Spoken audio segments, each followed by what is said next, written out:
working at the Cape, on some of the launches, you get close enough to the launches that your pants legs actually will rattle. I remember as a teenager growing up here watching the Apollos go off. I was standing on the banks of the Indian River 17 miles away. When that rocket went off, it vibrated me off the ground. This local represents members both on the NASA side and the Cape Canaveral Air Station side. On the shuttle side, we represent people who deal with ordnance with the vehicle, searchlight and generator support. On the Air Force side, we deal with just unmanned rocketry. We have mechanics, electricians, air conditioning, communication techs, supply techs. We have been out there for now 52 years at the Space Center as the union, and actually the first union to ever be brought onto the Space Center. To see them around the shuttle, to see the helicopters flying overhead with our TW members in there, to see the fire trucks and the emergency response vehicles pulling up minutes before a launch. We stand by for rocket launches in case there was a mishap or they have anything else that they need us on the structure platforms for. Well, the M113 is basically an armored vehicle. They're set up in the vehicle in a safe distance. Usually less than a mile away, and that's just something they support from there, so if something should happen before the shuttle launches, they'll go ahead and take care of it there. It makes you proud to be a TW member. The last people who were there talking to the astronauts were TWU, and to know that when that shuttle lands, the first people there, again, are TWU. There is a proposed budget from the Obama administration to cut and completely underfund the new Constellation program. Anywhere from 6,000 to 10,000 jobs that could be cut and lost within the next 12 to 16 months. And by 2025, we expect new spacecraft designed for long journeys to allow us to begin the first ever crewed missions beyond the moon into deep space. I believe we can send humans to orbit Mars and return them safely to Earth. And a landing on Mars will follow. He didn't solve a lot of problems for us.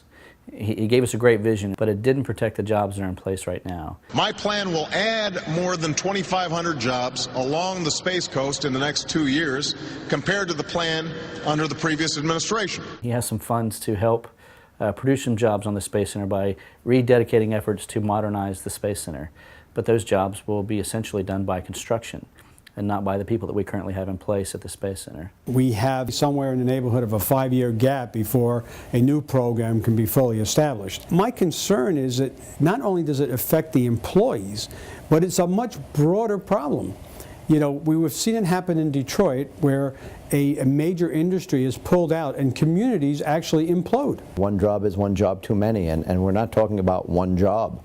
You know, we're talking about one job that probably impacts 5 to 7 to 10 other jobs that support that one individual's job. You learn your skills, you practice your skills, you become trained, and then when you find that you're no longer needed, then you have to go someplace else. I think we're going to see a loss of talent, a loss of skills in both management and workers. Everything that's virtually in your home has been dealt with or touched and developed by NASA.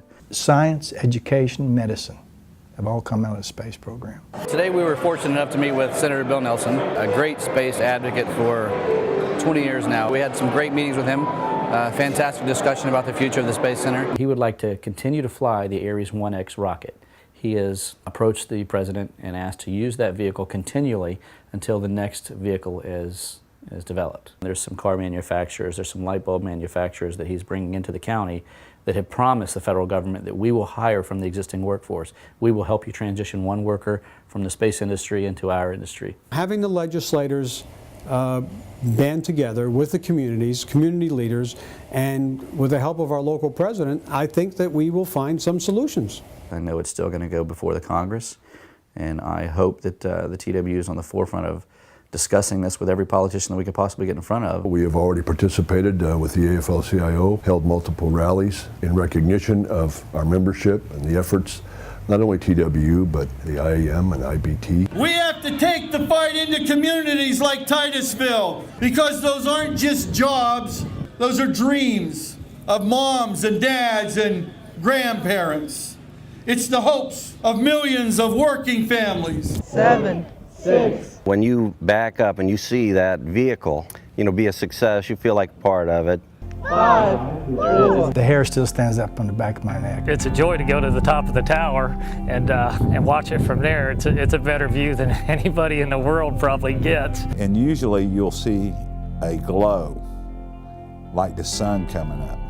As that thrust gets higher and higher and higher, then the darkness becomes daylight. That is one big candle burning in the sky. And you know that there's astronauts that are risking their lives riding on that rocket. All the members at TWU support them in one way or another, and it's special to us, very special. Even though that for us is like a typical day at the office, it's still really something.